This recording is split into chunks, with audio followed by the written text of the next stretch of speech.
আসসালামু আলাইকুম। সকালে কেমন আছেন? আশা করি সবাই ভালো আছেন। তো আজকে ফরিদপুরে প্রচুর পরিমাণে মেঘ আকাশে আপনারা দেখতে পাচ্ছেন। আমি যদি একটু দেখাই তাহলেই বুঝতে পারবেন। প্রচুর পরিমাণে মেঘ, বৃষ্টি হালকা হালকা 2-1 ফুট করে পড়তেছে। তো আপনাদেরকে দেখাতে নিয়ে আসলাম, এই জমিতে আমার ভুট্টা চাষ করেছিলাম। ওইখানে হচ্ছে 17 মনের মতো হয়েছে 18 শতাংশে। আর হচ্ছে এইখানে আমি 3টা চাষ দিয়েছি। এখানে হচ্ছে ভেন্ডি চাষ করব, আর হচ্ছে অর্ধেক হচ্ছে শশা চাষ করব। সেই জন্য আর কি জমি প্রস্তুত করব। তো অলরেডি আমরা চাষ দিয়ে ফেলছি। এখন হচ্ছে আমাদেরকে সার দিতে হবে, তারপর হচ্ছে আমাদের বীজ বপন করতে হবে। তো আজকের দিনটা দেখব ইনশাল্লাহ। আজকে বিকাল অথবা কালকে থেকে ইনশাল্লাহ এখানের কার্যক্রম শুরু করে দেব, বীজ বপনের কার্যক্রম। আর ওই যে ওইখানে একটা বাড়ি দেখতে পাচ্ছেন, ওই যে ওইখানে ওই যে ছোট করে দেখা যাচ্ছে, ওইখানে কিন্তু আমার শশার মাচা দেখা যাচ্ছে। ওই যে বাঁশগাড়া, ওইটা হচ্ছে আমার শশার মাচা। ওইখানে অলরেডি শশা গাছ বড় হয়ে গেছে। ওইটা পরবর্তী ভিডিওতে আপনাদেরকে দেখাবো।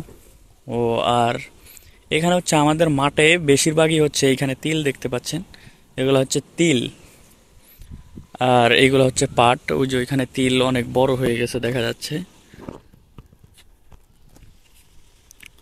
তো অলরেডি কিন্তু বৃষ্টি শুরু হয়ে গেছে হালকা হালকা। এইদিকে প্রচুর পরিমাণে মেঘ জমছিল, এখন হালকা হয়ে গেছে। মেঘ আর কি উড়ে উড়ে যাচ্ছে ইসে দক্ষিণের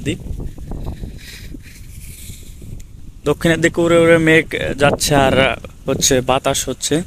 তো রাজবাড়ির ওই দিকটাতে আমি মাত্রই আইলাম, প্রচুর পরিমাণে বৃষ্টি হচ্ছে রাজবাড়ি অঞ্চলে।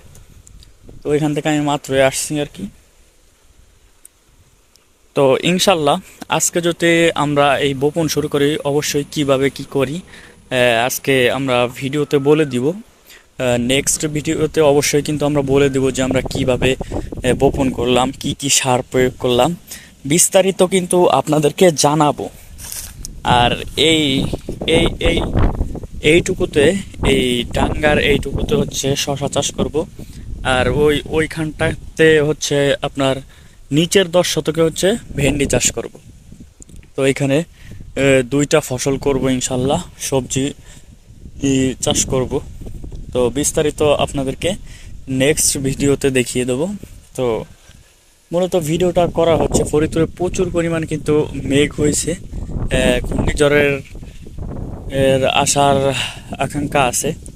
তো আমাদের ফরিদপুরে বেশিরভাগ ক্ষেত্রে কিন্তু ঘূর্ণিঝড় হয় না, অতটা প্রভাব পড়ে না, কিন্তু প্রচুর পরিমাণে বাতাস হচ্ছে এবং হালকা হালকা 2-1 ফুট করে বৃষ্টি হচ্ছে।